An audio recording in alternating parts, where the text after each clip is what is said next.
Bowl Hall of Famer, top 100. Kinda like it from the Seattle Seahawks. DK Metcalf. Hey, Burleson, you're watching NorbFam. NorbFam. You're watching NorbFam. Yo, what's up, everybody? This is NorbFam coming at you. I hope you're all enjoying your week so far. It's an exciting one for me and a particular Falcons fan coming from the South. Yes, as you see on the title up here, someone is about to invade the city of Seattle for the first time. Coincidentally, tying into this battle of the birds we've got between the Seattle Seahawks and the Atlanta Falcons.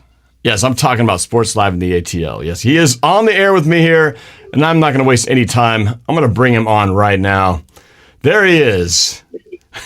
Sports Live in the ATL. I got to take off this green screen here because my green is getting chroma keyed out. There we go.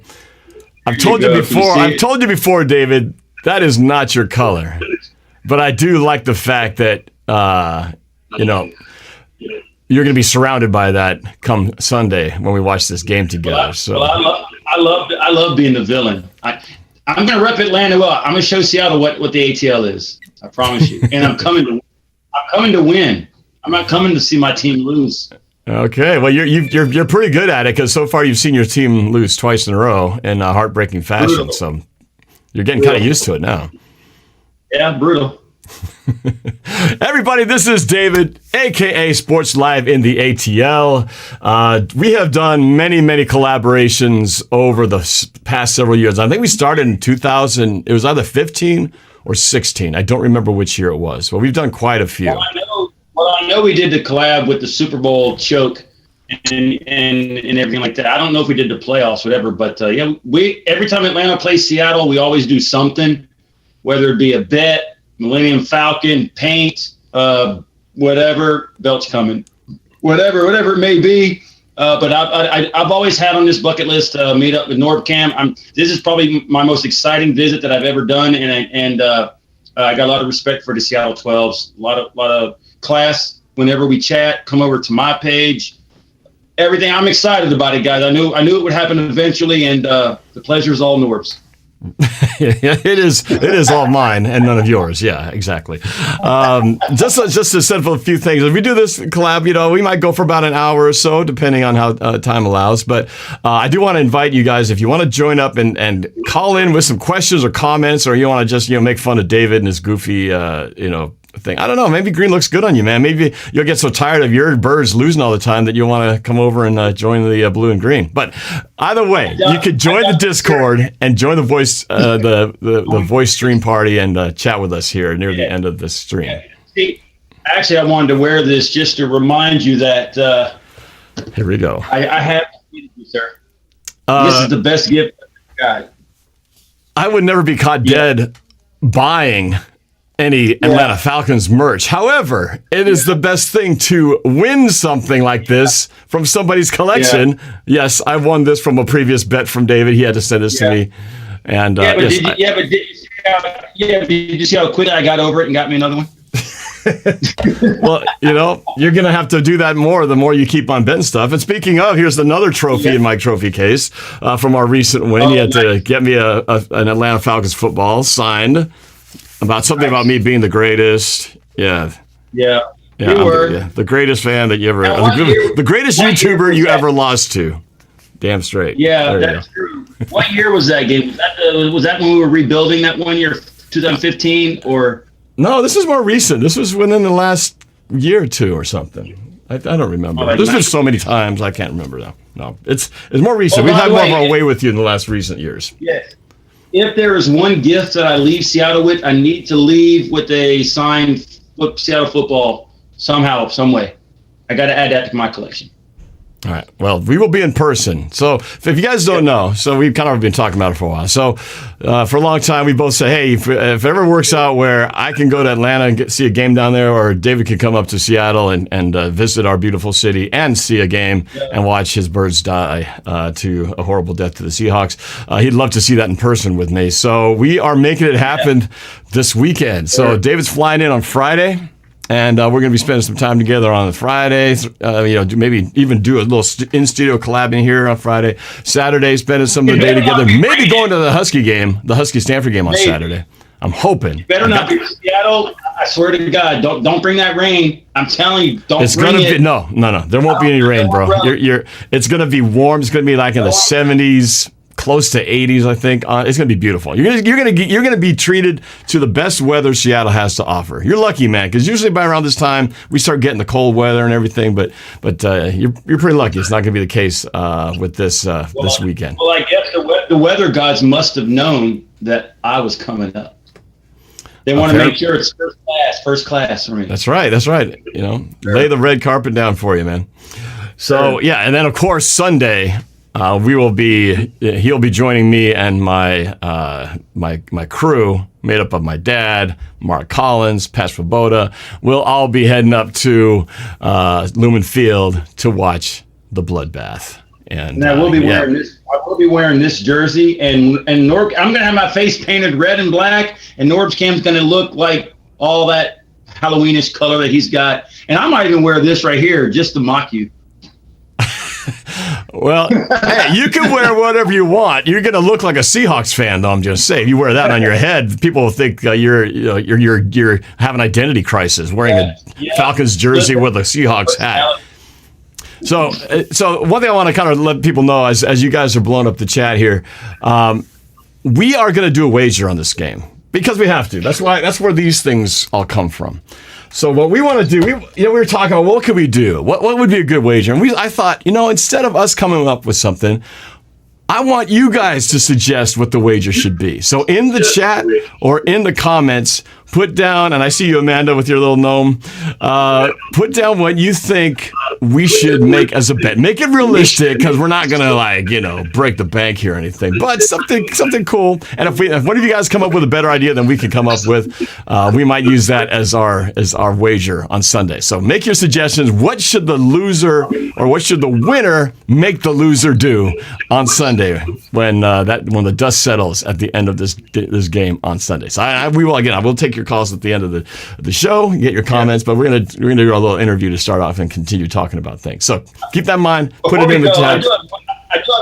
I do have one question. How, out of all this weight, how embarrassed would you be if the Falcons go up there and just mollywop you? I mean, could you look at me in the face and look at all your fans after getting destroyed? And I'm not trying to talk trash because I know Seattle could win, but how would you feel if I invaded your city and we just laid it on you? Look, man, here's the thing. We all know what our teams are going through this year. This ain't like the divisional games from 2012 or the playoffs of, 2016. It's not quite the same level when you had Matt Ryan and Julio Jones and we had Russell Wilson and Doug Baldwin and company. So it's a little bit different. We all know that, right? Geno Smith and Mariota and Riddler. Yeah, it's a clash of the Titans right there. But so, we're I don't know what team we got yet. We saw us pull a miracle off against the Denver Broncos and best Russell Wilson somehow, inexplicably. And then we went and laid an egg against the 49ers, which I expected. In my prediction video, which I know you've seen and a lot of you guys have seen, I'm 2-0. I said we'd beat the Broncos because of many things going our way that night. And I said we'd lose to the 49ers because I knew we'd have an emotional letdown. We wouldn't be prepared to be on the road on a short week. And sure enough, we played like crap. So now we're back home, kind of more neutral situation. I really don't know what to expect, but I think we're going to win. I predicted a win in this game. Before you go on, let me go get my phone so I can follow the chat. I'll be right back. Yeah, okay. All right. So while he's doing that, again, put your comments in the chat. Or in the comment section. What should the wager be between David and I for this game on Sunday? We will be literally sitting side by side. I've got two seats, one for myself and one with his name on it. And for the first time ever, I'm going to be actually reacting live in the stadium next to an opposing fan. I've never done that before. So this is going to be uncharted territory, but nonetheless, something I'm looking forward to. Touchdown. You're gonna be responding to many Atlanta Falcons touchdowns. Yeah, right. Oh, you're reading the chat now? Well, I'll be there in a sec. So dude, that's a nice logo of that you did. The thumbnail was actually pretty good. Well done. I thought so too, man. I thought it was a fine piece of work, man. You know. Yeah, you got my best side. Okay, I am in the chat. All right. Yes, you got my just keep the volume down on your phone so we don't get no weird echo thing going on here. I actually paused the audio so that way I can just see the chat. Ah, perfect. I love it. Sir. All right. So one thing we kind of started getting into it a little bit here, but I want to get your take, David. What is going on with your team? All right, Seahawks Falcons matchup aside, you guys are 0-2. You could very easily be 2-0. Both games you had were kind of tale of two different failures in the fourth quarter. One was you had a 16-point lead and you blew it and lost. And then the second game, and to your rival Saints, which I know that just drove you nuts. And then the last one, you guys looked like you were just going to get kicked out of the building. You guys fought your way back, and I was rooting for you, damn it. I wanted you guys to beat the freaking Rams, and you guys had the chance. You had the chance to take the lead at the end of the game. What the heck, man? What's up with not closing games? I mean, this is different coach, different players, different quarterback, yet the story's still the same. Falcons failing in the fourth quarter, even when I'm rooting for you. What's up? Well, the first thing is I like how you said it like that. He couldn't have been low-key. He's like, failure and disappointment, whatever it was he said, so I appreciate that. He couldn't have said, hey, David, how come he couldn't have you had two competitive games and you just unfortunately let it go, but that's okay. That sounds like NFL Network talk. We're not on the NFL Network. Okay, but no, seriously. As far as the game against the Saints, if anybody has watched my pregame videos and know about me on the channel, it was gonna be a different year coming in without Matt Ryan. We knew with Matt Ryan, we knew what we had. We knew we had a quarterback who was going to compete. We had all these higher priced players that are no longer here. So we knew what we had. We knew we had a team that was capable of doing something.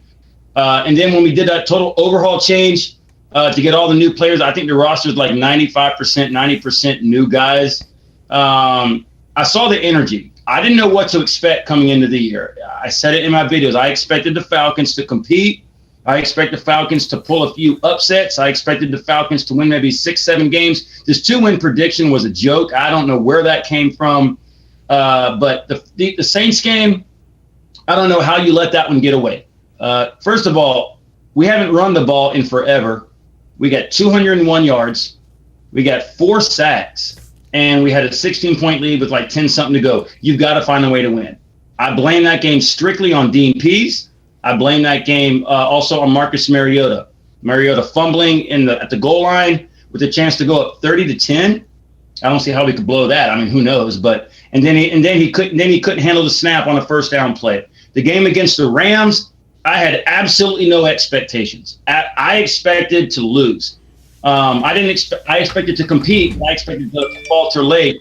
So when I'm streaming the game on my channel, by the way, guys, make sure you follow my channel. You'll see game streams all year. It was 28-3, of course. They had to bring that up. I know. That number will forever be burned into your brain, just like 28-24 will always be the cursed numbers in my life. 28-3 is all over the place. Then they start showing the Tom Brady thing, and it's ridiculous. But they will never stop till the end of time. Yeah, they will never stop. I'm sitting in there and I'm just having fun with my chat. I'm like, okay, we're going to lose. I expected it. Okay. And then I'm getting ready. I'm thinking about Seattle. And then all of a sudden we start making plays. And then when a team comes back from a huge deficit, ask the Dolphins and the Ravens that. A team always catches breaks. You have to catch breaks if you're going to come back from a 3-score deficit. So we got a touchdown. And then we got a blocked punt for a touchdown. And I'm sitting there on my stream like, what? We got a 2-point conversion. What? And then the Rams take the ball down the field. They get a first down around the 50. And then they fumbled the ball. Cooper Kupp fumbles. We pick it up going. I'm like, man, we got it going. Marcus Mariota was throwing some passes. They were kind of working their way down the field.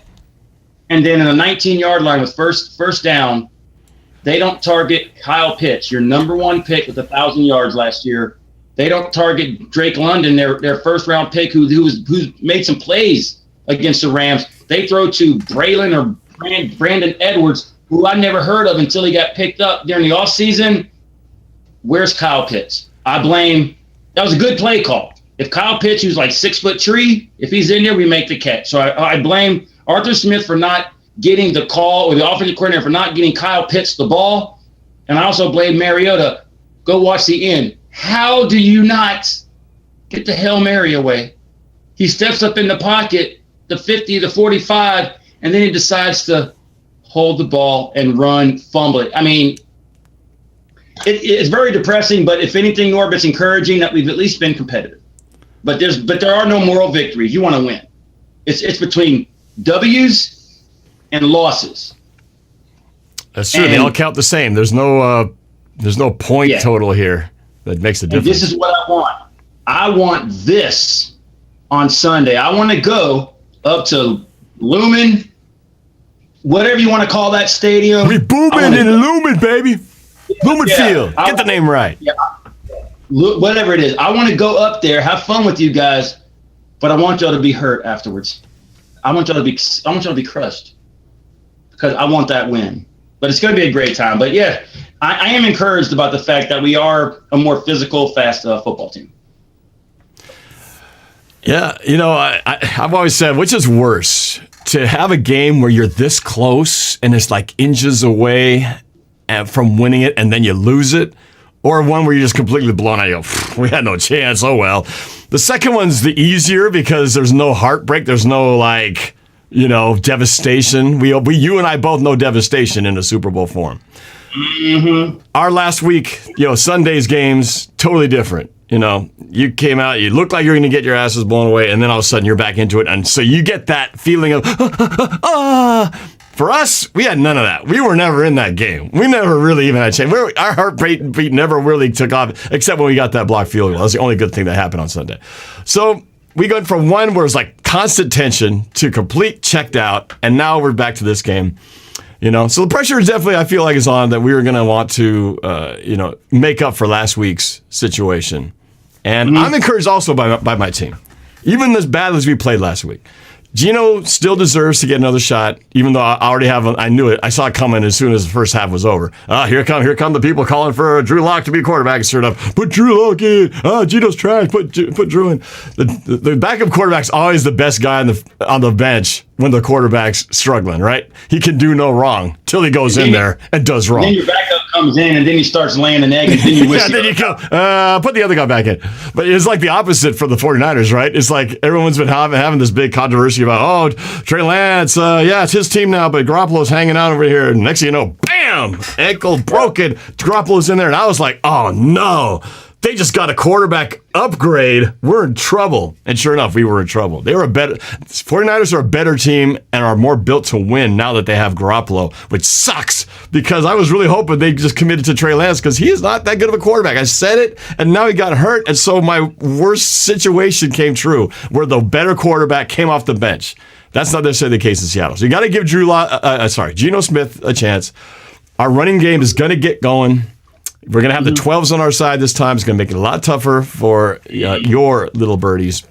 Little birdies. It's going to be a close, exciting game, I think. But we're all in very similar situations. There's two things I want. I either want to win easy or get blown out. I don't know if my stomach can handle another close game. I really don't know if I don't know because I don't know where our seats are, but if we lose a close game, you might find me jump over the rail. Yeah, I could show you a spot where you could jump. It's pretty conveniently located. Hey, somebody said in your chat, first of all, let me give a shout to some of my people who popped in here. ATL01, thank you for coming over here showing NorbCam some love. Merritt Galoud, RUA, Rise Up ATL. These are guys Norb's coming over from my chat. Dicer67, I do see you, so I want to thank you guys for coming in. Pate Productions, thank you for coming in. I know you're over in my chat. Thank you for showing NorbCam some love. Somebody said in the comment, one bet would be to, if Norb wins, David buys him lunch or dinner. If Norb loses, David becomes a member of your club. What, you mean Seattle or member? Because I'm already assigned. He's already a member, so I don't think that would work. I don't mind the dinner idea. I saw another one, though. This might be a good way to go, and it would actually be minimal investment if we want to keep this on a budget. But it comes from Let's see. Where did I see it? Oh, Nathan. He says, my idea is the loser buys a jersey of the other team and has to wear them the next game after Seattle and Atlanta. I may be even a better idea. You know, at the end of the games, they do jersey swaps, right? Yeah. Of course, that wouldn't work because then you'd have to wear my jersey. So I was just trying to think, if we actually did it that game, if we could somehow make it to where the other person has to wear the other person's colors that day. Hey, why don't you bring an extra jersey? I'll bring an extra jersey, and whoever loses has to, as soon as the game is over, has to wear the other person's jersey. Right. That way, when you're walking out of the stadium, you have to be wearing the opponent's clothes. I mean, that would be humiliating as hell. People would be going, what's wrong with you, Norm? And I'll be like, lost the bet, dude. So, and then if you lose, you're going to have to wear a Seahawks 12 jersey and walk around the stadium looking like one of us. What I'll do is, that sounds like a good bet. And if Atlanta does lose, just so they know I'm the Falcons fan, I will have my Falcons hat on and then your jersey on. Oh, same thing. People will recognize me from the hair, and then they'll see me with an Atlanta jersey. Not that it's going to happen. But I'm going to do you one better, though. I'm going to do you one better. Oh, okay. Matt Ryan, because Matt Ryan beat you twice in the playoff. Hey, what does this mean right here on the Zoom call? It says remaining meeting time 9:47. Oh crap! Is that accurate? This stupid Zoom thing. I might have to send you a new link and have you jump on again. Yeah, but no big deal. So is that cool? You get to wear the jersey of the guy that eliminated you twice in the playoffs. Whatever you want, man. Whatever you want. No, this is what I want right here. Well, just pack it in your luggage, bring it to the game. You'll just leave it in your bag anyway, but just in case, you'll have it handy, so you'll feel better about yourself. You, man. Yes, all sir. right, that sounds like a good deal. I shake on that. Sir. Shake on that. Virtual handshake. There we go. All right. Hey, did you sanitize? Did you sanitize today? Ew. There we go. Now it's a legit. God, there you go. COVID virtual. All right. Well, that sounds good. All right. If I lose you, I'll send you another link to the same place, and then you just jump back on. Okay. All right. So, so I think it's interesting. Our teams were both in some similar situations where we were so close to being, making it to the Super Bowl. You almost won your Super Bowl. We almost won ours, like 2 years apart. And then here we are going through a very similar rebuild process, with who knows how our season is going to go this year. But nonetheless, it makes these games that much more exciting because, I don't think we're considered rivals. But in my book, you and I, we've had enough games that have been, won and lost in emotional fashion that I feel a special rivalry with the Falcons. And now it's different because so many of the guys who were there who broke our hearts aren't there anymore. Like you said, Matt Ryan, Julio Jones, guys like that. So the faces are different, but the colors remain the same. So it's still going to make it fun. But how does it feel to know that that you beat us in the regular season one year when we had a rebuilding year, which you was expected to win, but when it mattered most twice in 12 and 16, we just 16 sucked, and there was some bad breaks that happened that ruined the flow of the game. And I'm not going to, I don't like to blame excuses on the refs and stuff. But there was a point in that 2016 game where if we don't get called for a stupid holding penalty in the line of scrimmage on a punt return, and then we had Devin Hester. That one time we rented Devin Hester for like a couple of games, and he was lighting it up in the return game. And we had this great return all negated because of a stupid hold at the line of scrimmage. That was the turning point in that game. But the one, though, that first year, Russell Wilson's rookie year, you guys rewind back to 2012. God, it's 10 years ago. The divisional game at your place, when you guys were up, I think it was 20-0, wasn't it, bro? We came back. Marshawn Lynch runs it in. I think we took the lead. I think we took the lead by 1 or 2. And it was we were going nuts. I wish I was doing my reactions back then because that would have been a great reaction thing. But then somehow we let you off the hook. You got down the field in like 3 plays or something. And then you kicked the field goal. You want to know somehow? This is why somehow is because Matty Ice did it to you. He was good. He was good. He wasn't the same in the more recent years before he was finally, departed from the Falcons. But, he was a pain in the ass. He's struggling in Indianapolis right now. I'm stunned. Hey, look at Russ, man. Russ is getting booed not here, not just in Seattle. He gets booed back in Denver. He's getting booed everywhere. Maybe his coach too, but Russell is not exactly lighting it up where he's going right now, and it's starting to look more and more like his Broncos didn't get the best of that situation, man. Well, being for the fact that now you don't know, just like us, we don't know exactly who our quarterback's going to be down the road. This is a trial right now by fire with Mariota and then possibly Desmond Ridder. I feel if Atlanta loses to Seattle, I think we start Desmond Ridder game 4. What are y'all looking at? Has the radio in Seattle or fans in Seattle during the offseason said this is what you're going to go with? Geno Smith, by the way, who beat us in a backup role many years ago with the Jets. Do y'all have a plan for next year or the year after? Is obviously Geno Smith is not going to be your main quarterback. Who do you got in mind? Most people I've talked to wanted Drew Lock to start. And it seemed like the Seahawks had Geno Smith locked in from the beginning because he was getting all the first team reps. He was getting all the, preseason reps. Now, granted, when Drew Lock finally had a chance to see what he could do in the second preseason game, he got COVID, so never got a shot. So that kind of killed any shot of him sort of going out there and lighting it up. He did play a little bit in that final Dallas game in the third, preseason game, but he played like crap. He threw 3 interceptions. I mean, it was terrible. But I think at that point he was already, set to be the backup. But I think a lot of people are saying we should just tank the season and get a quarterback in the draft next year. That's what most people are actually saying. And I tell people, screw that tanking stuff. I don't want to sit here and endure an entire year of tanking. Not that it would ever happen. Not that Pete Carroll would ever do it. But I certainly wouldn't want to ever go to a season with that intent. Now, on the flip side, hold on. On the flip side, though, it does make games like the loss against the 49ers give me that extra little silver lining where you go, yeah, we sucked. That was terrible. But you know what? We're one loss closer to that higher draft pick. So there's that. So it's kind of a lose-lose, win-win situation. I don't know how you want to categorize it.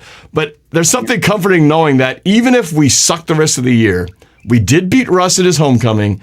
And a lot of people, I've jokingly said the same thing. Even if we go 1-16, just make that one the game against the Broncos. And we've done that. So really, we're playing with house money. So we lose and play terrible, we gain next year. We make it to the playoffs, hey, just Russ keeps sticking it up in the Broncos because who knows? He might be terrible. Him and his coach might be just horrible the rest of the year. And what happens if the Broncos finish in like the bottom 5 or 6? We're going to get a great draft pick from them. So we're all in a great situation no matter what, especially if the Broncos suck. And there was a bunch of high expectations with the Broncos and when they signed Russell Wilson. And I'm a firm believer. I kind of feel like you feel the same way I do. I don't believe in tanking. I'm not a fan who wants to see my team openly not try, because if that's the case, then they should be playing in front of empty games, empty stadiums. Because fans who really love the team want to see the team win, whether they're having a winning season or not. And trust me, here in Atlanta, we know all about that. Fans can't get into the seats at game time. But there are loyal fans. I'm loyal. I want to see the team win. I don't believe in tanking because then it sends you a mindset of you're okay with losing. No, I pay my hard-earned money for merchandise for 40 years. My mom doesn't understand, never has understood why I love sports so much. So it's probably a good thing that she doesn't live with me anymore. But I love you, Mom, by the way, in case you're listening. I did tell her. I'm sure she's watching. What else would she be watching right now? Yes, yeah. But I don't believe in tanking because I think players forget we as fans paid a salary. If we fans did not buy merchandise, did not buy tickets, did not go to games, not buy concessions, for God's sakes, I'm spending almost $1,000, and I'm not rich, but that's how much I wanted to go meet up with Norb for the first time, if it ever was only just one time. This is something that I planned since he and I first started talking. So I'm extremely excited about that. I love my team. I don't want to see my team. I don't go up there to see my team lose. No, I'm the same way, man. And like you said, I'm spending my hard-earned money not just on 2 season tickets. I got 4 now because I got 2 additional seats this year. This is why we're able to work this thing out, because I got 4 seats now. Which is terrible because it comes in a year where we could very well have a season where I'm going to be begging people, please, will you take my tickets? I don't want these seats to go to waste. Please, I'll pay you $10 to come watch the game and sit in my seats. I hope it doesn't come to that. But I remember that in 2002 when we had the new stadium open. I had to literally beg family members, to come to a game. I see Amanda saying, "I'll go." So yeah, I'll remember that. But something tells me that watching you all these years that you don't care if your team is 0-11. When you go to your game in Seattle, you are going to be paint-faced. You are going to be ready. You always look like you're constipated because you're nervous as heck. I always see that every time I see the stream. Here's Norb. Actually, I was constipated, but I didn't tell anybody. So I'm but fine. You know what I mean? I'm actually not nervous. I'm just constipated all the time. That's really the secret. But yeah. So, you always want to win. I don't believe in losing. Yeah, I know. Me either. Too much invested. It's a long season. I'm going to all these games. I want to see a competitive product. I want to have something to root for. So so I don't want to see a lot more of what happened in San Francisco because that was crap.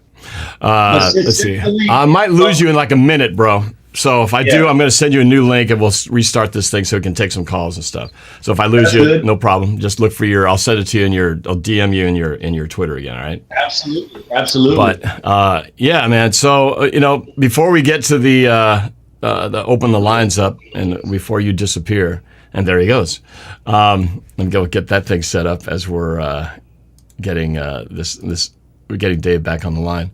Keep your suggestions going again because again I want to see what you guys have in mind. I think we got a plan. I think the idea of the jersey switch at the game, which would be kind of cool. It's like we have to put the jersey on of the opponent right there live at the stadium. That's actually I think a perfect way to sort of humiliate the other person. Hopefully it's not me. So I think that's the way to do it. And somebody said I think David said about, hey, someone should buy somebody dinner. But I think we're spending the whole weekend, doing a bunch of stuff. So I think we're already going to be, there's going to be some treating going on already. I think the jersey swap is the best way, to be honest with you. So, we will be making that happen soon enough. But as I'm getting David here back on the air, we'll get ready to take your calls. So again, just join the Discord. There's multiple ways you can do it. You can type it in manually from what you see here, or you can go to the top of the chat. I've pinned it, the link to Discord, or you can go to the description of this and click on the Discord link. Either way, jump in there and then click on the stream game day party channel, and then you can go in there and take a question or a comment and ask David something or ask me something, and we'll try to do what we can to chat with you guys. As Dave is reconnecting here, what was I going to say? I'm just, so yesterday was my birthday. Thank you very much. I appreciate it. 53, man, is where I'm at now, which is crazy. But yesterday was a lot of fun. David's back on here, which is cool. Had a great time. I said, the Seahawks blew it for me. They didn't give me a birthday present. The Mariners took 1 out of 4, which isn't great. At least they got a win. And then the great thing was, though, that my girls' volleyball team, all 3 teams, varsity, JV, and the sophomore team, they all swept the opponents. So we finished on a good note. They even sang happy birthday to me in the stands. It was awesome. So we had a great time. Girls played great. They play again tomorrow, so very happy about the way that all worked out. David is back, bringing him back here. All right, David. Oh, where'd he go? There he is. See, technology. What a wonderful thing. Can you hear me? Yep, loud and clear, boss. Okay. Loud and clear, boss. Before I go on, I would be remiss. I'm sorry, I forgot this. A 1, a 2, a 3. Happy birthday to you. Me. Happy birthday to you. Me. Happy birthday, dear NorbFam. And it was as bad as I thought it would be. The me's and the you's and the la-la-la-las just kind of killed the flow a little bit. But hey, man, I appreciate it. Man. Of course. I got you. 6 years? Well, you didn't like 6 years of the making? The extra emphasis that I put on it. I love the fact that you worked in vocal exercises in the middle of the song. I mean, everybody should do that. I think that's a nice, wonderful touch. Yes, sir. Chuck Norris's mustache says, "You look good, Norb. Happy birthday." Thank you. Thank you very much. So how did you do in the volleyball? They did great. How'd they go? They're great. My daughter's varsity team went 3-0, 3 sets straight, won it. It was great. Right. Did you say you were broadcasting over the PA over the whole stadium? So volleyball is not played in a stadium. It's played in the gym, just so we get the context correctly. Like basketball. Right. It's like wherever you play a basketball game, that's where the gym would be, the volleyball would be played. But no, I am the official PA, the voice of the Chargers, at least for volleyball. So when the game goes and they score, point Chargers, and so I'm announcing the names. I hype them up when they come in, announcing all the girls, and I play music in between. I have sound effects for when they score. It's so cool. You guys should come watch it sometime. Well, it's too bad It's too bad your trip didn't coincide, because you could have seen the girls play. You would have loved it, man. It's so much fun. You probably don't watch a lot of volleyball, but high school volleyball is so much fun. Yeah, but didn't you say something was going on maybe Saturday if we don't go to the football game? Didn't you say something was going on? Oh, that's homecoming. It's homecoming night. Girls, it's. Is that a football game? They have a game Friday. There is a homecoming football game Friday evening. So there is a high school football game. Wait. What about me coming to the homecoming game Friday? Hey, I didn't even thought about that. That's true. You can see my kids' high school football team play. Yeah, and I could reminisce when I was a young slitter, when I played sports. But you said that you were over the PA. So for those of us who fortunately was not able to hear that, can you give us a little of what I would have heard if I was unfortunately there listening to that? Okay, it sounds something like this. There's the first play. My daughter Sophie, she's a senior this year. That's why this is like her final season, so it's very emotional for us. First play, gets a beautiful pass, a set to her. Bam! Spikes it down the line. Crowd goes wild. I play my sound effect. Sophie Kawili, number 12 with the kill. Point Chargers! Point Chargers! Oh, yeah. So that's kind of what it would sound like, except the crowd would be screaming. The sound effects would be playing. It would be a beautiful thing. So at what point did they start throwing eggs? There's no eggs, man. There's no eggs. No, man. Yeah, but that'd be cool to go to the game Friday. That would be cool to go to the game. That's actually, that would be pretty cool, because that would be fun. My kids will be there, and it'd be a fun thing. Good idea. Good idea. Right.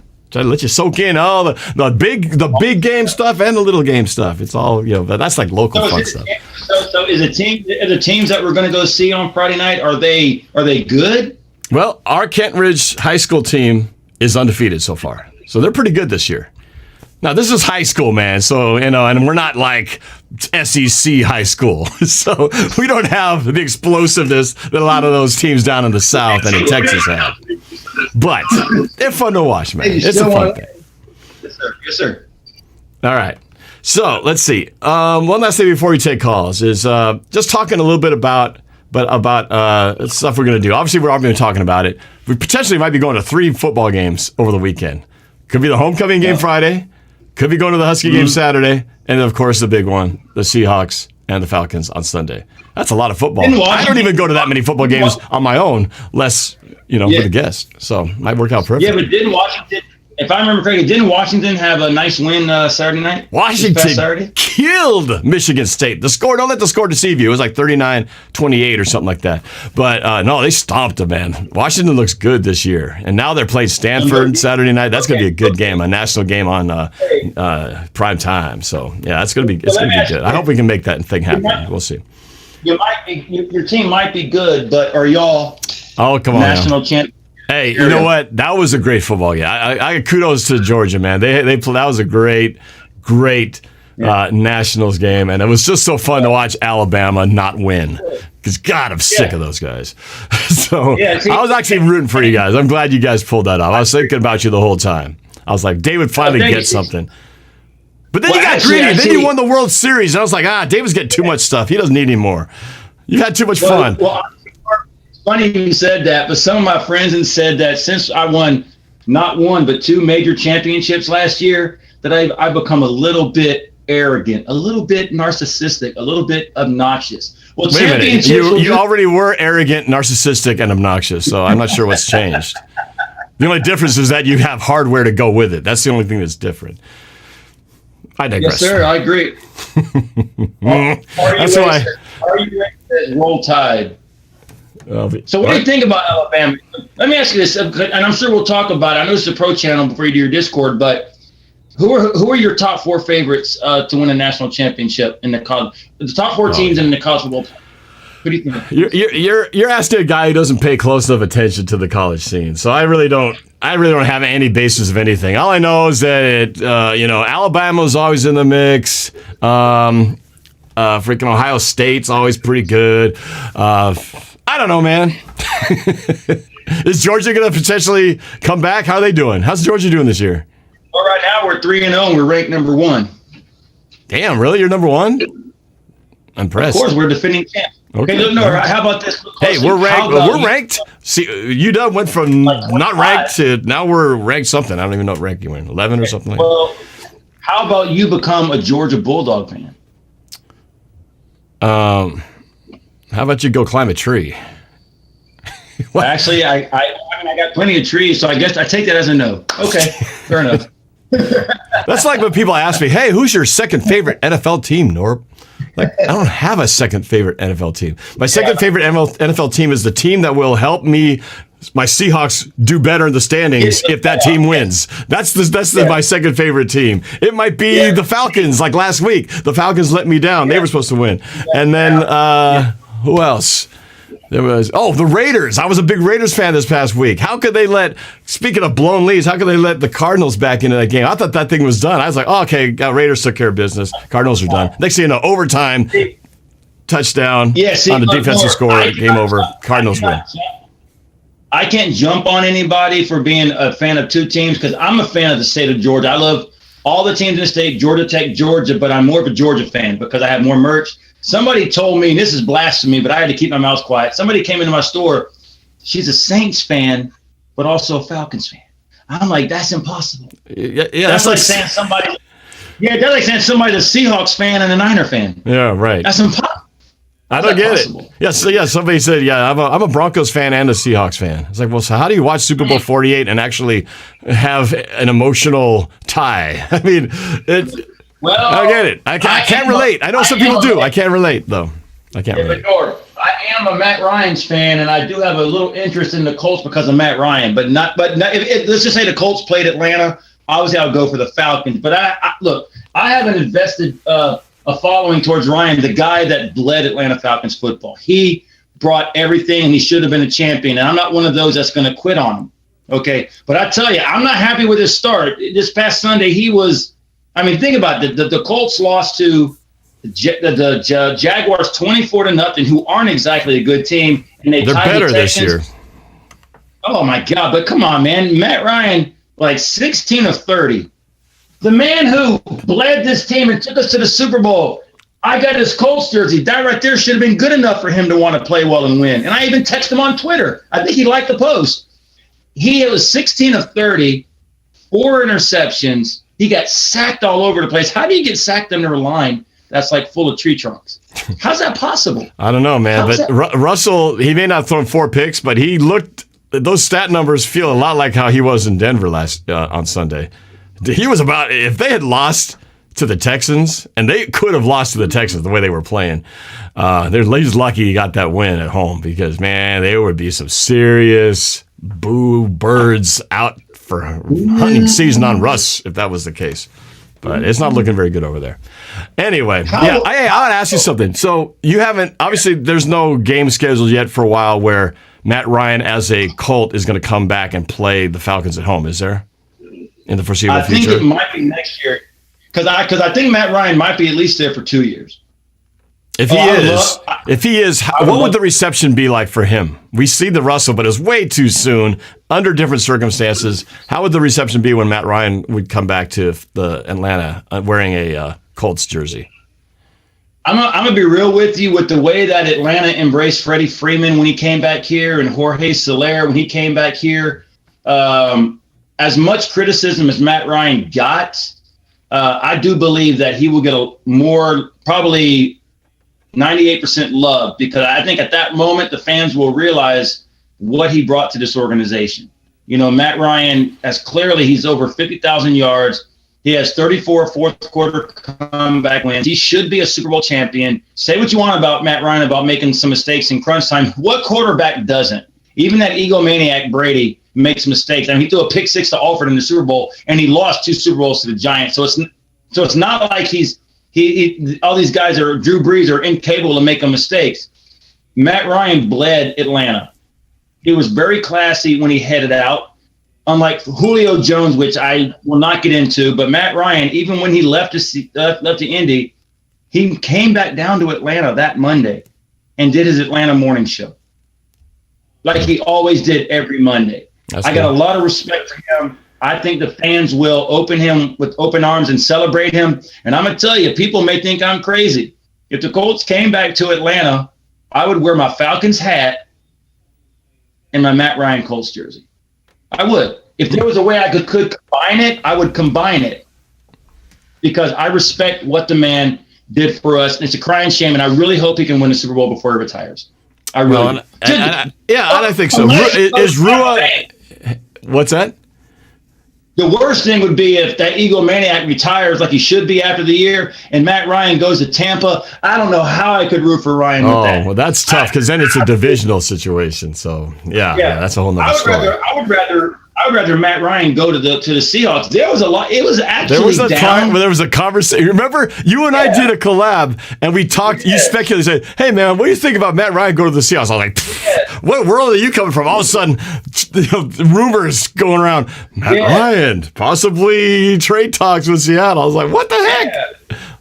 I mean, I honestly see, if it doesn't work out in Indianapolis, I think Ryan still has a couple years left. I could see him going to Seattle. And if he did, I would win-win, because I want to see Matt Ryan win a Super Bowl. And I got a lot of love and respect for you and your fan base that has treated me on Twitter and on YouTube. And I would love nothing more if the Falcons couldn't do it, to see Matt Ryan go to Seattle and win a Super Bowl with you guys. That I would not be, unless you played us in the playoffs. Yeah, but first we got to make it. But I wouldn't be against that. I would not. It could happen. You never know. That seems really far-fetched. And I, like I said, I feel like no matter what, next year we're drafting a quarterback that's going to be our future. But sometimes that person isn't ready to go right out of the gates. You know, they might need a couple years to develop him, and who knows what's going to happen. At this point, I don't rule anything out, because I was one of those guys who said, there's no way Russell Wilson leaves Seattle. He's here to stay. He's a Seattle guy. I don't care what any of you guys say. And boy, did I have egg on my face after that. Amanda says the same thing. She's one of the same two people. So after that, I realized, I don't believe in press conferences anymore, because the coaches, the GMs, Russell himself, everybody was lying to us. Everybody was saying what they had to say to play the game, and I realized, man, I just got too pulled into the whole I'm attached. And now I realize you just can't get attached like that, because in the end, I saw you. They're going to go where they're going to go. I saw your videos when he left. You were really kind of torn to even talk about it and all that. And I don't even like press conferences, because I hate hearing this every week. Oh, well, we got some things to correct. We'll have another excellent week of practice. What the hell does that mean if you don't win ball game? I'm tired of it. Hey, look, do you hear that in Seattle? Excellent weeks of practice. That's the generic answer anytime you lose. And as I've said, the only time a press conference is worth listening to is when you win, because everybody's happy and everyone talks about how great everything is. But as soon as you lose, or you lose a guy who goes somewhere else and you have to answer those questions, they're always going to give you some kind of excuse, and they'll never give you the real answer. No one's going to throw anyone under the bus. They're just going to say the generic, we need to go back and take a look at the film and figure out what we need to do, make some adjustments, and we'll have a good week of practice, and we'll fix those things. That's all I'm going to say. What I really want to hear him say is like, Geno sucked, period. I don't know what Shane Waldron was doing. Those were some stupid calls. What the hell was that dude blocking, running into Tyler Lockett on the punt return? He should be fired. I mean, that'd be... It's fun to hear, right? But you'll never hear it, so we'll never get. You can't handle the truth. Speaking of the radio, speaking of the meet, I got 2 questions for you. First of all, when I'm up there, I'm bringing my laptop, so I'm going to introduce you two, sir, to a real credible sports radio, 92.9 The Game in Atlanta. I'm going to let you listen to that professional football knowledge. I'm going to let you listen to 680 The Fan in Atlanta, so you'll know 680 The Fan. a fan because I know in Seattle it's like Kiro, Karo or whatever. Touchdown, Cairo, yes. Cairo. I'm going to show you a good one. And speaking also of media, whatever. What is the media and you guys in Seattle talked about Geno Smith? What is your plan for him? Is he a one-year wonder? Because he clearly is not the quarterback that'll probably be with you in the duration, right? Like Marcus Mariota. I don't think anybody realistically thinks Geno's a long-term solution, and I think everybody thinks he's has been a backup for a reason. And this is buying time. Basically, this is like the safe route. And again, I would have just been fun to just try Drew Lock out because we got nothing to lose really again this year. But I think because also in the locker room, he's well liked by the team. He's been there, so everybody knows him. So I think there's also a little bit of that, just kind of that. Well, let's just put the guy in here who knows the fellas. But yeah, I don't think unless he lit it up, got us to the playoffs, then all of a sudden we have this quarterback controversy. Oh my God, Geno Smith, he's taking the team to the promised land. Then we'd have this. Now what do we do? I don't think we'll have that problem. Geno Smith to me is like. It was very evident if you watch the two end of half drives by Geno Smith. I've always said Geno Smith's the kind of guy you do not want to have the ball in his hands when you need to win the game in the 2 minutes left in the half. He's just not going to do it. Unless he's playing us. He did it again when he was with the Jets. Okay, I'm talking about now. I'm talking about what I see with the Seattle Seahawks. And, it's like he didn't even throw the ball one time down the field. Now, granted, it was prevent. They had everybody back. So, you had 4 deep and 3 under. I mean, it was going to be impossible to do anything. But still try. What's this? The final play of the game was a bubble screen to our wide receiver at the sideline. I mean, that was the last play. It was like, just huck it up there and see what happens at least. That's give it a shot. You're going to lose. You're definitely going to lose on that play. So, Yeah, but that's kind of like how I feel. Marcus Mariota. Like I said, if anybody hasn't watched the play, go back and watch when we had the ball at the 50 or just now, inside. Are you talking about the last play of the game? Because I haven't watched. Yes. Okay, all right. Well, check the last play. We had a chance for a Hail Mary. Remember, App State quarterback threw it a Hail Mary from like 55 yards and got a touchdown. Because if you throw a Hail Mary, a couple of things are going to happen. You could get a pass interference at the 1 or whatever, get one chance to run it in. You could get a tip play and it bounces around and you catch it, or just catch it. I've seen the Falcons with 2 Hail Mary wins in the past. Granted, it was the red helmet days where Norb and I were strictly black haired and had a lot more hair probably, and our bellies were smaller probably. Yeah, a little flatter. I a little flatter. That was funny, a little flatter. I saw 2 Hail Marys succeed. So he takes the snap, he drops back. He takes 1.5 steps up in the pocket. That brief second, he's right there. And the only player in front of him is a Falcon player and the air. All he had to do was throw it, and you like to think Mariota could throw 50, 45 yards, right? He held the ball, started running, and then fumbling and got sacked. I mean, if you watch my game stream, that's what I was most frustrated about, is that you didn't give a chance for anything. And I'm running around the kitchen, taking my hat and throwing it, took my jersey off. By the way, this will be the one I'll be wearing in Seattle on Sunday. And I just threw it. I was angry. I was like, how could you not get the ball off, man? Give your team a chance. That's all you ask for. Yeah. So that's my point. Geno Smith's not the guy to do it either. So Geno Smith's a good quarterback if our running game is slamming, if the defense is not giving up tons of yards like it is right now, and we're not getting pass interference in the secondary from all our rookie corners, and we're not fumbling punts and giving it right back to the opposing team. So when that's not happening, Geno Smith's a great quarterback. It's because he's a system guy. But if he needs to put the team on his shoulders and take you up the mountain by himself, ain't going to happen. So, well, let me ask you this. Our running game put up 201 yards against the Saints. It was pretty good against the Rams. And our special teams tend to be a lot better. How is your run defense? And do you have the same type of pass rushers that you used to have when y'all were winning? Pass rush is decent. Our running defense right now sucks. I'm completely honest with you. We're getting gashed left and right for 5-7 chunks at a time. But we might be able to run up. If I was Atlanta, and I'm not, and if you had like a beeline to the coaching, defensive coordinator and offensive coordinator, you'd be like, this is what you do. Okay? Yeah. Run the freaking football every time and stack the box and force Geno Smith to try to throw on you. Okay. Chances are we're gonna win this game. It's that simple. Well, until we can run the football and until we can stop the run, this team is going to continue to struggle. Well, what is your tallest defensive player? Who's the tallest defensive player? Yeah, your tallest, like in the secondary, because Kyle Pitts is like tall as hell, and Tariq tall also. Tariq Woolen, he's the one who's is that who it is? I think. Yeah. He's the one who blocked the kick. Am I right? Wasn't it Tariq? Tariq, yeah, he's the one who blocked the field goal. That dude is fast. He's big. He's like Sherman 2.0, but faster. He's like Sherman with speed.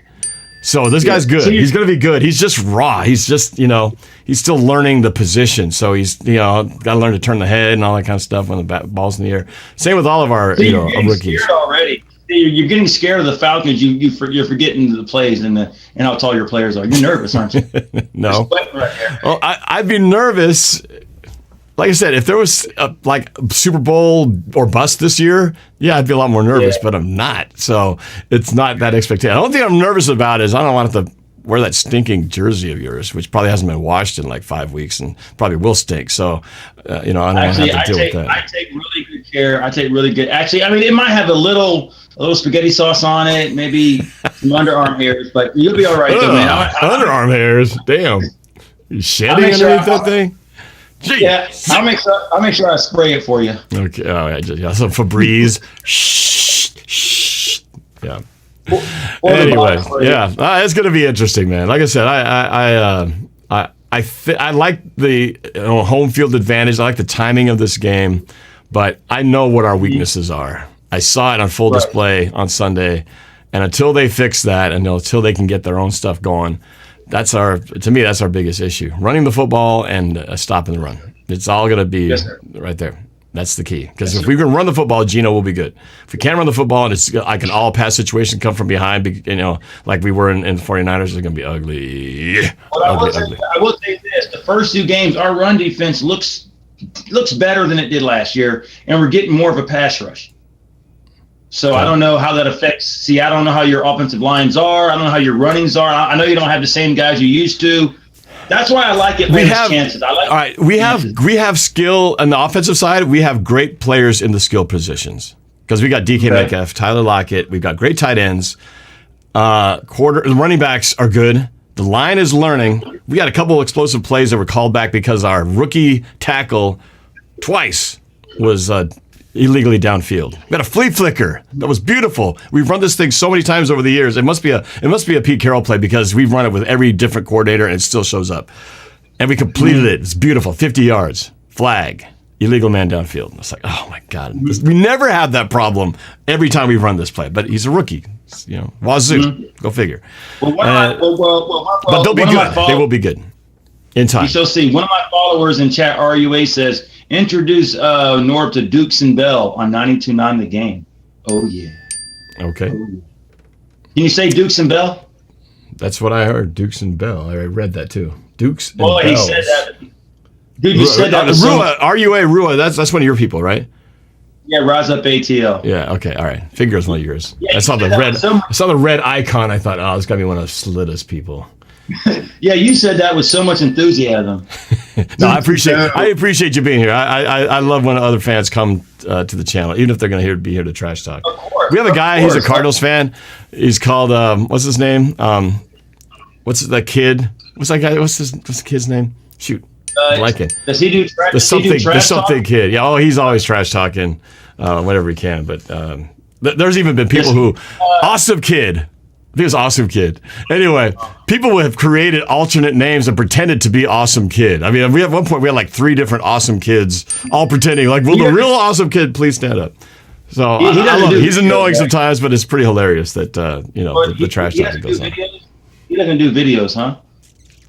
Nah, he just trash talks. He just trash talks on my channel. That's all. That's what his life is all about. Hey, before we get to the Discord, I think you might want to do that. I think you said, do y'all play anybody else in the NFC South? Because we play the 49ers here, and we play the Arizona Cardinals. Yeah, we play the Saints in freaking New Orleans. That's an L. I'm telling you. Already. No, sir. No. Confidence. Have confidence. We haven't won there in like, I don't know. Only Lambeau, I think, is the only other place that we've done worse in. I'm also setting my expectations low, so if we win there, I'll be like, oh my God, I can't believe we won there in Los Angeles. Guess what? You should be confident because you will have me rooting for you. Oh, okay. That makes me feel so much better. Thank you very much. I appreciate it. I was rooting for you against the Rams. And you they had a chance. Falcons. The one thing I like about the Falcons, even though it's been 2 excruciating losses, is that we have competed. Oh no, you've been in the games and you've put up good numbers, and you've just been short on one number, the score. Yeah. So believe me, I'm not expecting a cakewalk here on Sunday because you guys should have a better record than you guys do. Yeah, and there's no moral victories, but cakewalk. See, the way you said that, the way Norb said that, Seattle, he's probably subconsciously being like, it's the Falcons. Yeah, I don't expect a cakewalk. But, dude, man, y'all aren't good. Seattle's not good. No. Chrysosimo, what do you got to say? Hey, Chrysosimo, what do you got to say about that? We kicked your ass, Seattle. Stinkhawks. Seahawks. Ooh. Yeah. So Jimmy G is back. Jimmy G is back. Yeah, Jimmy G is back. He loves Jimmy G. Chrysosimo loves Jimmy G. Chrysosimo has a full body poster of Jimmy G on his ceiling in his bedroom. So, all over his wall. So, Chrysosimo, I want your prediction. Not the only thing that's all over the wall. I want your prediction. Got to go hand in hand, you know what I'm saying? Yeah. Who wins? Hey, Chrysosimo, who wins? Seattle or Atlanta? Be real. Who do you think really think's going to win from a 49er fan perspective? Well, if you recall some of our rivals videos where I was a Millennium Falcon pilot, well, I got to go with the Falcons because I'm stupid like that, you know? So I'm going to root for the team that makes no sense. So yeah, go Falcons.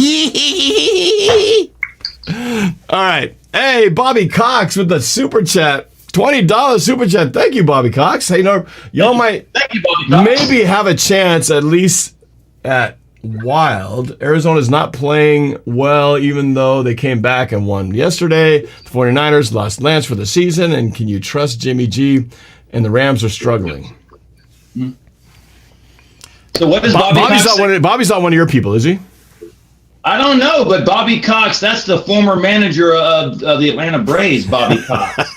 Wow, he took the time to come see you on my channel because you so well represent the ATL. Well, thanks, Bobby Cox. It's cool for you to take time out of your busy schedule as a former manager of the Braves to come on my show and donate. God, like, what? No, I appreciate it. Thank you. Thank you for the very generous donation. What was his question? Well, what did he say? No, he was just talking about. He was just saying that the Seahawks might have a chance to actually do well. And I think he said at the Wild. It says at Wild. I assume he's meaning we might have a chance at the wild card. Playoffs. Let's back down to reality here, folks. I remember after the Broncos game, people were like, "Oh, yo, man! After that, Geno Smith's a man. We're gonna go 12-5, 13-4. I believe it." Yeah. Then they watched the 49er game. I take it back. Never mind. So what do you think? The difference was between your games 1 and 2? Why did you win the first game and why did you lose the second? I already told you, man. I already told you. We were up for that game. Pete Carroll. This was a personal game for him. Energy off the charts. But really, home field advantage came back in the fold.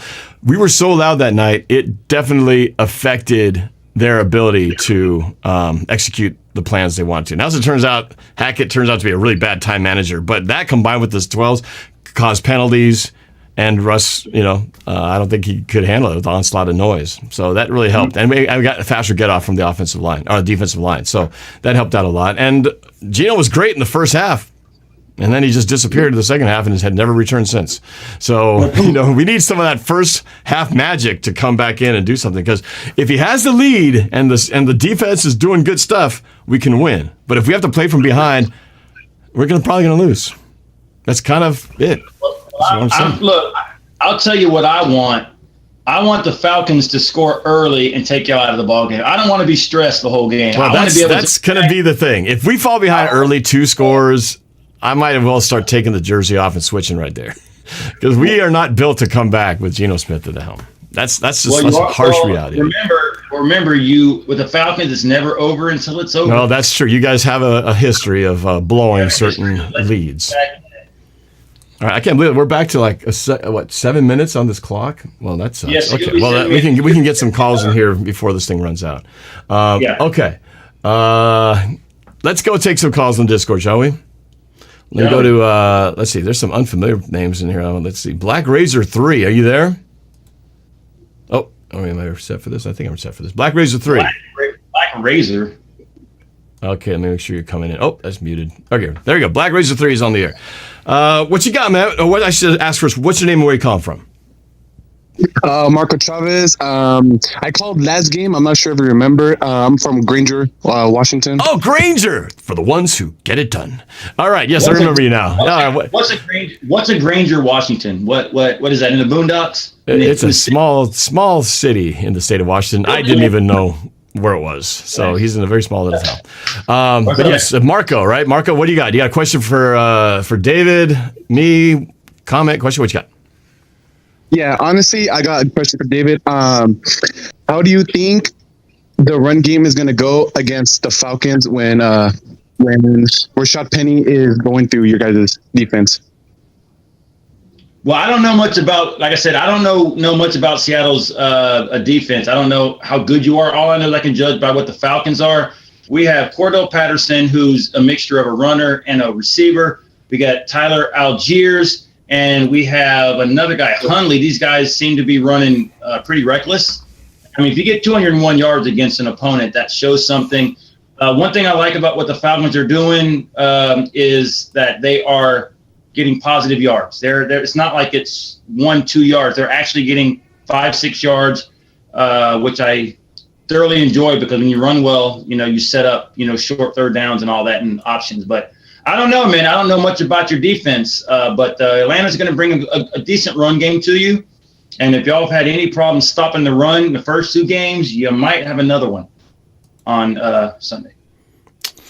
All right, let's go to another one. Let's go to Amanda, who's been here since the beginning. Amanda, so patiently waiting. Amanda, diehard Seahawks fan, friend of my show. I appreciate you. Amanda, what you got?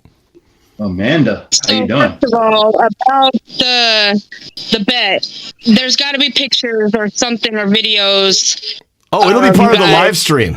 The camera live streaming will not stop, and it will simply be when the clock strikes 0, it's going to be pay up time. So that way, all the thousands of people watching will have to witness the full humiliation that comes with losing. Towards the end of the game, you guys could either make it down to where my seat is, or I can make it up to you. That's right. Amanda will be at the game. She's sitting at the club level. She's going to be rubbing elbows with the rich and famous down there. Wait a second. Hold on. Let me do my manly voice. Hello, Amanda. You are in the club level. How you doing? That's sweet. Hey, we might run into you at the club if we have time to go into the club. I plan to take you to visit some other different groups around the stadium. But if we do get up in the club, we will hopefully run into you up there. As much as possible. I want to do a lot. 2:30. I saw your message, so we'll try to find you in there. So yeah, for sure. Yeah, we definitely have to meet up and see, because we got to make sure that we get everybody hyped up and ready for this game so that we can take this win. And so that I don't know if I can ever get a picture out of my head of you wearing a Falcons jersey, Norb. So that can't happen. Yeah, I know. Yeah, I've painted my face red online, but to wear it is going to different. The same guy that beat y'all twice. Yeah, he's ready. I think Norb can fit it. Maybe not in a girth, but I think he can fit it up here. Well, let's see, man. You're pretty thin dude, and I'm a little thicker. I feel like it's almost like you compare Russ and Matt Ryan. You're probably, how tall are you, David? 6'4". See what? You know what? You are like perfectly like Matt Ryan, and I am almost exactly Russell Wilson. And I've gotten thicker like Russell Wilson has over the last 10 years. So me and Russ are about the same exact height. I think you and Matt Ryan are about the same height. Correct me if I'm wrong. Maybe off by an inch or so. So you guys are about similar builds.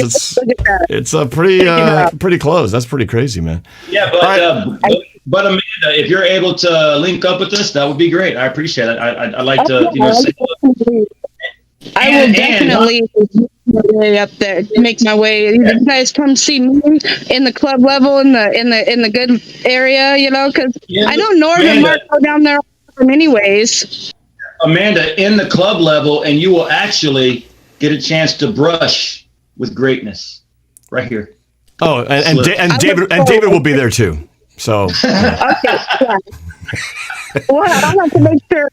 I'm already identified. This is gonna be fun. This is gonna be fun. Amanda, make sure you subscribe to the channel if you haven't already. If you know what to do, it's subscribe to Sports Live in the ATL. Tell your people. Yes, all you watching Sports Live in the ATL. His link is in the description. I put it in the chat as well. Check out his thing. The best thing about watching David's stuff is you got to at least watch his end of games when his Falcons fail, because he's great in epic fail moments. He goes on a rant tirade, cursing and swearing, throwing stuff around. It's pretty entertaining. Are you saying, as a good friend of mine all these years, you love my pain? You enjoy? Well, yeah, when it comes to losing. Although I was really disappointed in what happened. Where'd Norb go? Oops. My Discord kicked me out. Hold on a second. I'm coming back. There you go. Well, he'll be back. But I'll tell you something, Norb. Your Seahawks have not beaten us that much recently. Don't make me go into the math. We beat you guys the last 2 times we met up, bro. So recent history, we've got the edge on y'all's. So that's bad. I'm going to lose you probably here, David, like 90 seconds. I'll have to do this thing. So just look for a link for me again if we have to do this. All right, but Amanda, thank you. We'll look for Amanda at the game on Sunday. That'll be fun. All right, I'm going to try to bring in Sports Nerd. Casey, Sports Nerd, haven't seen you in a while. Hold on a second. They bring you up. There you go. Casey, Sports Nerd. We got Kansas City Chiefs fan in the house. What's up, man? What you got? What's up? I'm doing well. All right. Hey, Casey, before you ask a question, since you said Sports Nerd, do you have a pocket protector and a notepad? I actually use my videos. I don't make videos anymore because I've been so busy lately. I know. Yeah. I know. I guess that's why it's rare to see your face. I was, in case you haven't heard, I'm in my junior year of high school now. I was abroad last semester, so I was just totally out the gate. Yeah. I got you. Busy, man. But you had enough time to be on this show. Guys, hold on a second. Before we go on, let me go ahead and say, Abrius, Kansas. I know, with a super chat. Right there. Abrius Kansas with a $20 dono. Appreciate it. It says, Norb, please buy Slid an ice cold beer, not that Bud Light junk, some good Northwest Ale. Ooh. Northwest Ale, is that going to give me a bitter beer face? Well, I don't know. I'm not a beer expert, but you definitely should try some local Northwest flavors while you're up here, because you can get Bud Light anytime. You should try something from up here, and even if you don't like it, just suck it up. All right, I gotta get Slida back in here because I just lost him again. So hang on tight while I get him back. You should just do StreamYard. It's easier. Well, you messed up I should have done that from the beginning, but I did not. So I'll have to do that next time. I didn't even think about it. I was just like, oh wait, yeah, StreamYard would have made sense, but oh well. So hang tight. I'm getting it. Get your questions ready though. We're gonna finish up and make sure we get y'all's last comments. Told my dad 20 minutes it would not be long, so I can go put pizza on. That's what I'm having for dinner. Oh, okay. Pizza's good. Then I'm going to get off here, and I have to get ready for bed because it's almost 11 o'clock. That's right. You're over the East Coast time. All right, so I sent him the link. He'll be jumping on in a second. You should, when he's here on Friday, you guys should do the Madden Sim versus the Falcons when he's there. Yeah, I might consider that. I do plan to have him visit in studio. So, yeah, we have lots of options. So, too much to do, not enough time. Yeah, so David's jumping on. I got that big game I'm going to, 311, Section 311 at Husky Stadium. Yep, that's a big game. Huskies looking good this year. I'm very excited. So I want to thank Ibrius Cantus. Thank you for. I don't know if you're a fan of David's or you just happen to be on my channel, but if you are, I think you are. So thank you for coming over to my channel, and thank you for the support. That's really classy of you, man. And then to Bobby Cox, who also did a dono earlier. Thank you very much. Tell when he comes back, tell him I have his rage queued up on my Fire Stick on my TV, and I'll show it. That's All like right, just waiting that's for like him to basically come back. watching like you know who the Norb, you probably know who this is. This the Chiseled Adonis, a Steelers fan. I know who he is. Network. Yeah. That guy is like when that guy rages, he's hilarious. Hey, man. You have to send that to me, and I'll look it I up. think people love other people's misery. I've learned that from my It's channel. Tom Grossi, That my bro, like most when they watched lost the video is the Niners Super last Bowl year. 49. And They'd then like rather Tom watch Grossi me would lose lost- the Super Bowl than win it. It's more entertaining.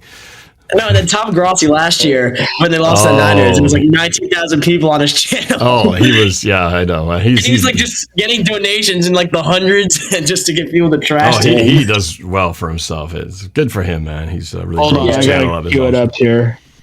Here he is, Sports Live in the ATL. Damn, Stan just walked off the Yankees. What is going on? God. All right, hold on a second. I don't want to get too much craziness in here. Where's my stuff here? There you go. All right. David is back. There he is. All right, so Sportster, did you actually ever have a question? I don't remember if we actually had a question for you. Yeah. Well, first and foremost, I must say that David, I'm beating Matt Ryan this Sunday, my team. First of all, in Indiana. Oh, wait. Hold on a second. Wait. Did you just say you're going to meet Matt Ryan? We're going to beat Matt Ryan this Sunday. That's what we're doing. Oh, no, you're not. Matty Ice is the man. No, I don't have his the jersey. Colts have first of all, I had such high expectations for the Colts. What have they done this year? Like, they have been absolutely awful these first two games. That's surprising, man. Especially you think on paper they look pretty good. Wait, hold on. He's talking about Matt Ryan, but the game is in Indianapolis. They're going to have their home opener. You're not winning. Matt Ryan's going to go. What are you talking about? It's not the home opener. Dude, they've been on the road for 2 straight games. They've been on the road for the first 2 weeks. Yeah. I thought they were at home the first game. They were on the road last week. Who'd they play their first week? They were in Houston, and then they were in Jacksonville. That's a rough start if that's the case. Oh, wow. Okay. That sucks. I didn't think that. Yeah, with good us, luck, man. We had 3 of our first 4 games on the road, and then we're playing the Yucks after this week, so that'll be fun.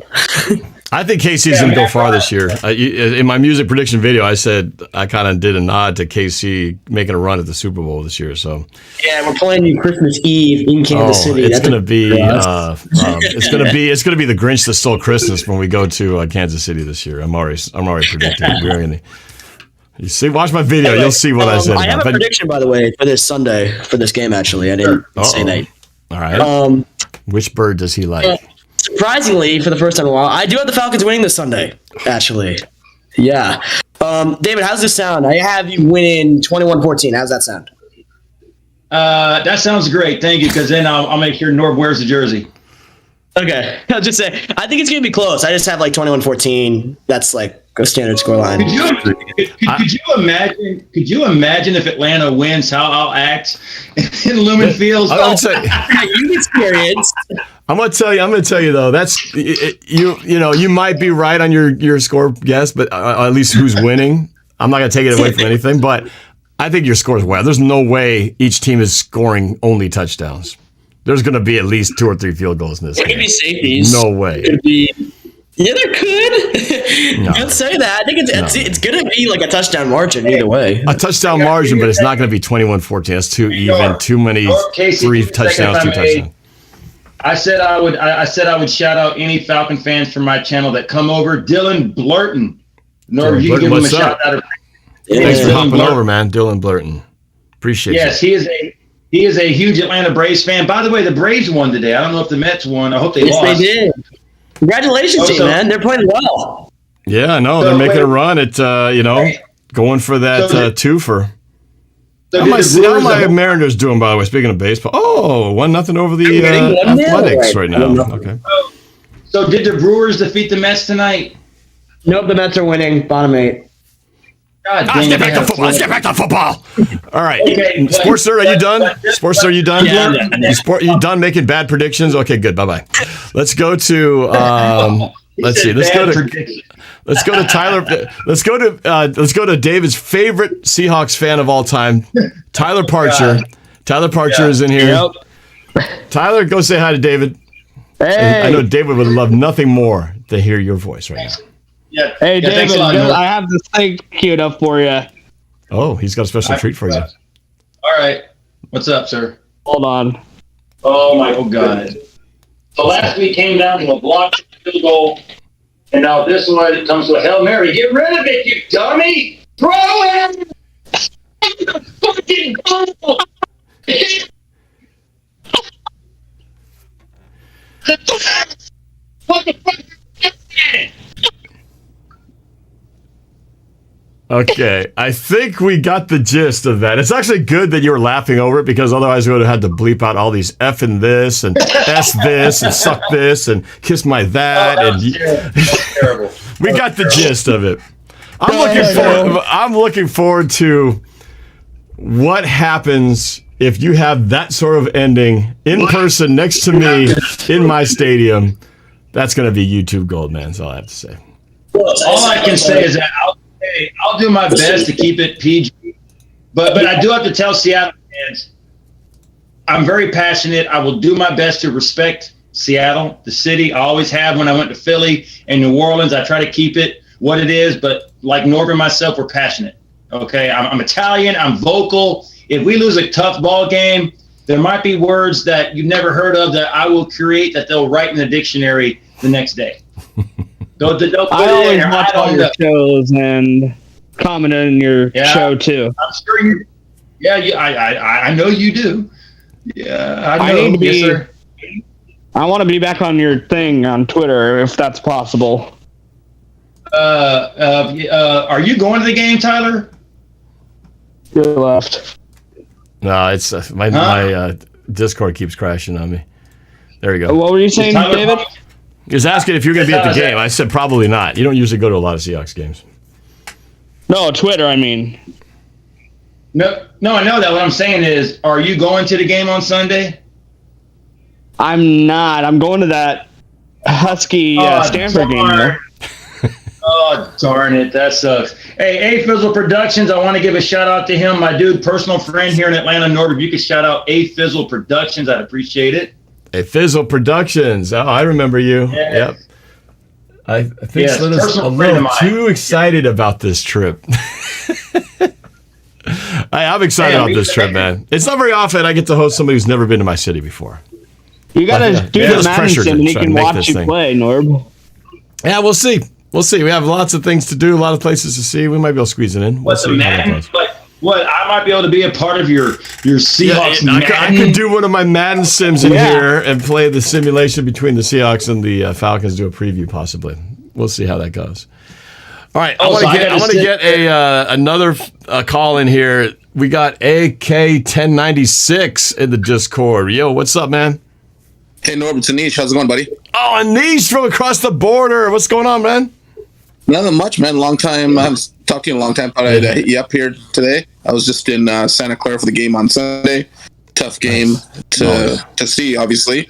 Yes. But, looking forward to this Sunday and seeing how we do against the Falcons, it's a big game, obviously, week 3. So let's see how Gino plays this week. I know the second half's been pretty tough for him the last couple of games. So hopefully he gets it together and, leads his offense and hopefully we can get a win, Well, what's your prediction, man? That's easy to say. Well, let's see. Hopefully this and that. I've got my reputation, my pride on the line because if I lose to this goofy sucker right over here, I'm going to have to wear that ugly ass jersey as consequences for my team losing, which I have no control over other than making a lot of noise. So what do you think? Am I going to come out of there wearing my jersey, or is David, Sports Live in the ATL, going to be wearing mine? Well, he's going to be wearing your jersey. He'll be wearing your jersey because I think we'll find a way to win. I think we're at home, and I just think we'll do enough to get the win against Atlanta. Okay. I just don't.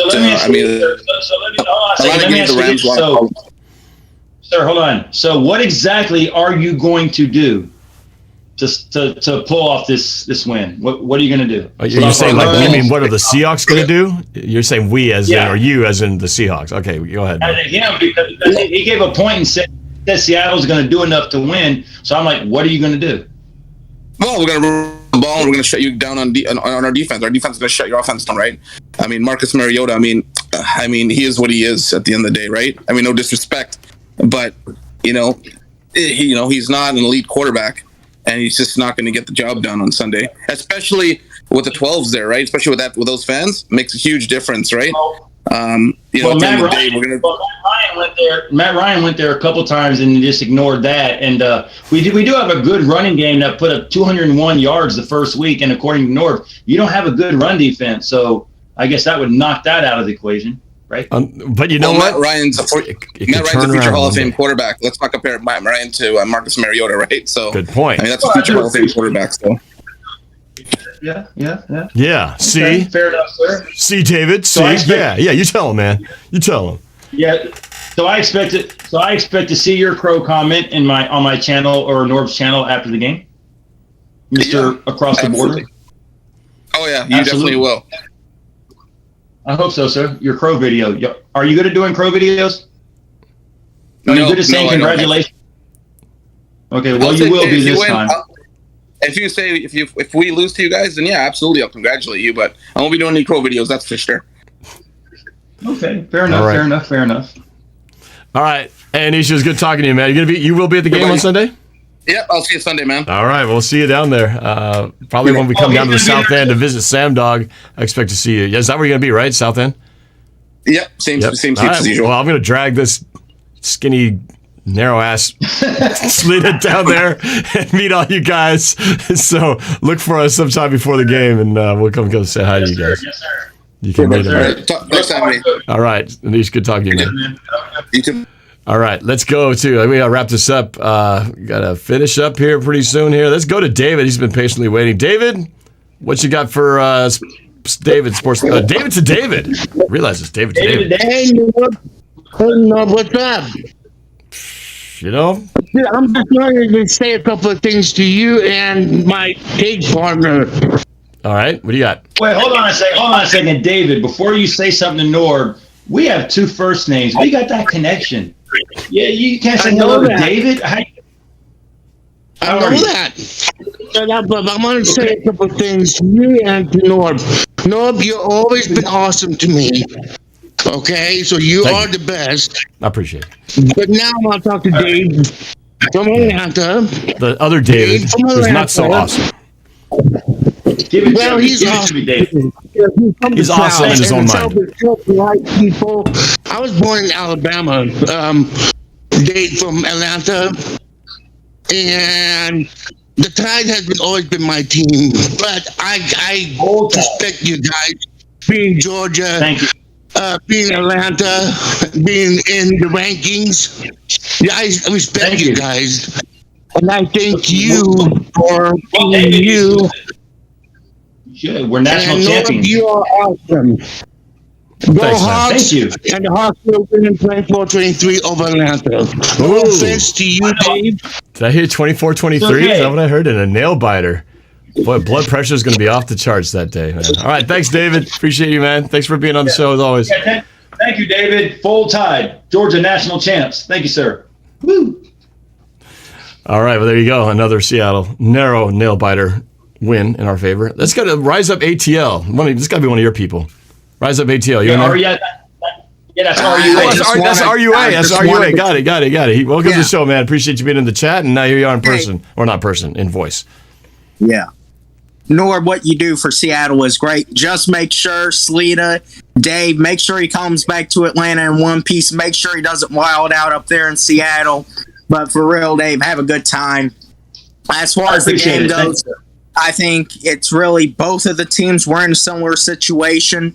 We're 0-2. You said it. We could easily be 2-0. Y'all are 1-1. Y'all got that nail-biting win against Denver, and y'all got blown out by San Francisco. So I believe whoever wins this game is going to be able to stay in it, and whoever doesn't, I don't want to say their season is over, but it's going to be a lot. They're going to have a lot to work on. I think that the Falcons... Let me ask you a question from Atlanta perspective. If Atlanta loses this game, there's a lot of talk here in Atlanta. You probably have heard of it. Is Desmond Ridder the starter week 4? It depends on... Well, there's probably a good chance, honestly, because if we lose this game, it probably means that Marcus Mariota did not have a good game. So if we lose this game, I have no doubt that Ritter's going to be... Look, even if we win this game, Ritter could end up being the starter in 2 or 3 weeks. But I think the Falcons 120-17. Knowing the Falcons, it's probably going to end up being a nail-biting game. They'll probably find a way to keep it close all game. I do think that overall, Atlanta's offense, this is a game where I think they could get it going. But at the same time, in Seattle, with the 12s rocking, you just don't know where it's going to go. I feel like the quarterback situation for Seattle and Atlanta, it's pretty similar. Mariota and Geno Smith, they're kind of in the same boat where they got a guy behind them waiting to take their job. But I do believe that this is the game you got to get Kyle Pitts going. You got to get him involved. I think that's what we're going to do. Because, even though Arthur Smith has been talking about this as fantasy football, he knows you got to he was Arthur Smith's very first draft pick, highest drafted tight end in history. You have to get him involved. I think that's what we're going to do. I think the Falcons probably won 20-17 on a game-winning field goal with the clock expiring. Yeah, I think wait, why have we not used Kyle Pitts? Why was he not at the goal line on that drive? I don't know. I don't get it. I think it's really a mixture of coaching and the play of Marcus Mariota.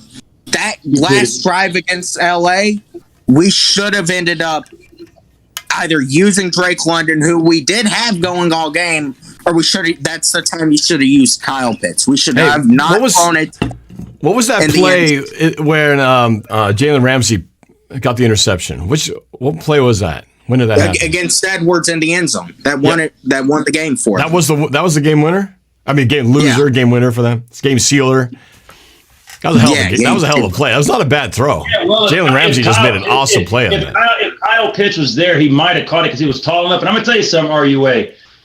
I know you talked about the Seattle 12s, but they haven't had a Slitta up there, number one. And number two, if we do lose, I might run streaking across the field naked. I would not put that against you. You are one crazy individual. Don't expect me to bail you out if you get your ass thrown in jail, which you would be thrown in jail. Leave him up in You're on your own. All of a sudden, that $1,000 trip became a lot more expensive. But it would be YouTube gold. I would be zooming in for lots of close-ups. All right. Rise up, ATL. Thanks for being on the show, man. Appreciate it. Thank you a lot, Norb. You do great stuff for the Seattle fan base. Once again, make sure he comes back in one piece, and I'll do my best. I'll do my best. I'll try to be a good bodyguard to him. One piece. All right. Last call of the day. Coach Mesh. Been a big help on me doing my Madden Sims, but let's see what he's got. Coach Mesh, hopefully your microphone's working good today. Coach Mesh, what you got? Coach Mesh, hello? Coach Mesh, you there? Oh, come on, don't leave me hanging. Don't leave me hanging. Uh-oh. This is the Monster Mesh. He might be he's out. All right, well, I guess that's that. It's like a graveyard smish. Oh, well, we missed that one. That's all right. Okay, well, David, I don't know if there's much else to say, but if this is the last time communicating, which of course it won't be because I'll be like texting you before you land at the airport, but last time I'll see you is here. Right. Next time I see you, it's going to be in the flesh at SeaTac Airport on Friday. Yes, sir. So this was fun, man. So you want to know my final thoughts and everything? I guess if you're going to have some final thoughts, this would be the time to do it. Okay. Well, he's like, the floor is yours. Just like I told everybody, this is an honor for me. A smaller YouTube channel in the NFC South to be able to go up there and interact with an awesome individual. I'm glad I get to find. I mean, my time on YouTube, I've met a lot of people on YouTube, and I don't take any meeting for granted. This is one that has been in the making, as I said, for a long time. Norb and I have interacted a long time. Whenever the Falcons play the Seahawks, we already know when the Falcons and Seahawks are on the schedule, we're already texting to try to do something. And I'm just glad now it's not just a collab, it's not just a phone call. I actually get a chance to go up there, and I'm hoping that at some point when Seattle comes down here, he can come down. But I'm looking forward to going to Seattle. I've heard a lot of good things about it. I'm looking forward to meeting Norb, being in all that surrounding. I love being a villain and an enemy in another stadium, but I promise you guys, I'm not one of those fans that's going to disrespect your city. I'm not one of those fans that's going to disrespect your stadium. If we win, I will gloat and enjoy myself, but I will be respectful. And if we lose, I will also give that in return, the respectful. And win or lose, I'm going to have a blast up there. Just because the game's going to end, that doesn't mean that Norb and I hanging out is going to stop. I'll take everything that comes my way. I expect a good game. And this was definitely on my bucket list, Norb. And I'm glad, my friend, that we were finally able to make this happen. And I'm looking forward to it. I really am. And I'm looking forward to it, man. Thank you for having me. It's going to be a fun weekend. Did you put a score prediction? I missed it, if you did. I did not do a score prediction. Are you going to give one? Oh, sure. I will. I don't normally do it, but I will for this one. I can only gauge on the fact of how important Russell Wilson was in Seattle. Geno Smith is no Russell Wilson. I know some of the guys that you lost. I know you still have some of the guys back, a few players that you had. I know how it is up there. It's one of the loudest stadiums in the world. It's one of the toughest places to play. But I also know what Atlanta's bringing up there. And if I could gauge from Atlanta perspective, from the first two games, we're a lot more physical. We're a lot younger. We are a lot more mobile. We have a quarterback that's, even though he's fumbleitis, he can get out of the pocket. I don't know how your linebackers are, but you're not going to be able to just have Mariota sit into the pocket and you guys go and sack him like you did with Matt Ryan. We're a more physical ball club. We're a more aggressive ball club. And I can only gauge by that. I can gauge by the fact that how you guys beat Russell Wilson and how you lost to San Francisco. If I had to really put a pinpoint, if I had to really not be a homer, I would say, and I said it in my videos, until the Falcons can prove to me that they can close out a ball game all four quarters, not one, not two, not three, not four, I'm never going to be confident. But I really feel like Atlanta, after what I saw against the Rams and the three quarters against the Saints, this is a different team than it was the last 4 years. I think Atlanta goes up there and gets a W. I would not be shocked if Seattle won. I would not. So I'm not going to come here and sit here and say that there's no chance for Seattle to win. I feel like Atlanta's going to run the football. I feel like Mariota's going to fumble maybe 3 times. I don't know, but I think Atlanta wins it. It would not shock me if it comes down to a coup field goal. I think Atlanta wins this game 31-21. That's how I'll put it. I'm not banking on it, but either way, yeah, I knew he was going to come up. You didn't think I was going to pick Seattle, did you? Of course not. You didn't think that, right? But I think the Falcons are going to win 31-21, or it's going to be a competitive game throughout. I'll be shocked if Seattle blows us out. I'll be shocked if Atlanta blows it out. But I just want a good game with a good friend and have a good time. So there you go. All right. Yes, sir. Well, I agree with everything you said except the score. But I'm looking forward to the weekend. This has been a collaboration, a long time in the making. I'm looking forward to showing you around my city and some of the sites around the area and around the surrounding areas of Seattle. So it's going to be a lot of fun being able to show you what Seattle's all about. So it's going to be a lot of fun. Really looking forward to it. My dude, A Fizzle Production says, more importantly, don't get beat up in Seattle. So look, I handled New Orleans and I handled one of the most rough places in the world, Philadelphia. I think I can handle some Pacific Northwesterns in Seattle. I think I can do that. I'm not worried about you have to handle anybody, but I think if you're respectful, our fans are loud, but they're very cool. And, and as always it's really, you kind of are what you make yourself to be. So if you act like an ass in another person's stadium, your chances are you're going to get into something, but you don't, and you're respectful. Everybody's pretty cool. I'm not worried about you. You'll be fine. Me neither. So, it'll be great.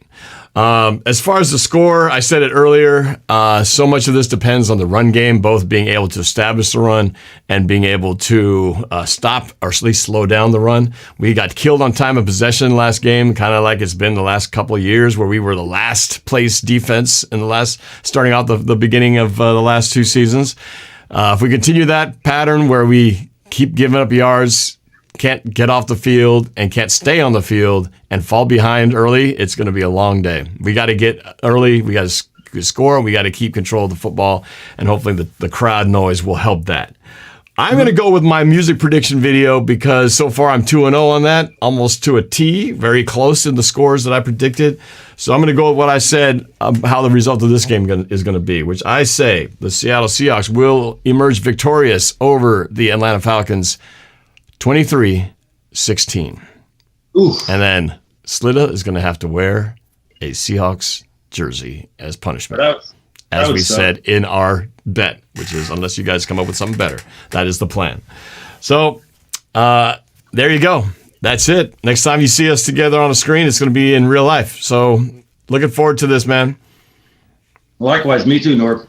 All right. Well, that is it. Thank you guys for watching. I appreciate the guys who donate super chats. Really appreciate your generosity. And most importantly, Sports Live in the ATL. David, thank you for taking some time to do this collab together. Make sure you guys check out his channel. Link is in the description. Sports Live in the ATL.